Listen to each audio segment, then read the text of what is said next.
இஃப்தார்னாவே special தான். அதுவும் இந்த இஃப்தார் எங்களுக்கு ரொம்ப ரொம்ப ஸ்பெஷல். என்னன்னு கேட்குறீங்களா? ஆமாங்க. எங்கள் வீட்டு பெரிய மனுஷி இந்த வாட்டி இந்த நோன்பை கண்டிப்பாக வைப்பேன்னு சொல்லி அடம் பண்ணி வச்சாங்க. நாங்கள் இவ்வளோ சொல்லியும் கேட்கல. அல்ஹம்துலில்லாஹ் அவங்களாவே சொன்னதால் எங்களால் அதை மறுக்கவும் முடியலை. ஸோ அதனால் இந்த இஃப்தாருக்கு அவங்களுக்கு பிடிச்ச ஐட்டம்ஸ் தான் வச்சுருந்தேன். நாமளும் சின்ன பிள்ளையா இருக்கும்போது நோன்பு ரொம்ப பிரியப்பட்டு அடம் பண்ணி அழுது ஆர்ப்பாட்டம் பண்ணி கண்டிப்பாக வைப்பேன் அப்படின்னு வச்சுருப்போம். ஆனால் அதுக்கும் இதுக்கும் நிறைய வித்தியாசம் இருக்குங்க. அப்போ இந்தியாவிலலாம் 6:30 மேக்ஸிமம் இருக்கும் இஃப்தார் டைம், அவ்வளோதான். ஆனால் இந்த வாட்டி ஆஸ்திரேலியாவில் 8:30 வரைக்கும் எக்ஸ்டெண்ட் ஆகியிருக்கு. பிகாஸ் சம்மர் அப்படின்றதுனாலையும் சன்செட் டைம் 8:30 அப்படின்றதுனாலையும்.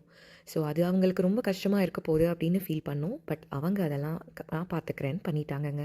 இதுதாங்க எங்கள் வீட்டு இஃப்தார் டேபிள். நீங்கள் உங்கள் இஃப்தாருக்கு என்னென்ன பண்ணீங்கன்னு என் கூட கமெண்ட்ஸில் ஷேர் பண்ணுங்கள். தேங்க்ஸ் ஃபார் வாட்சிங்.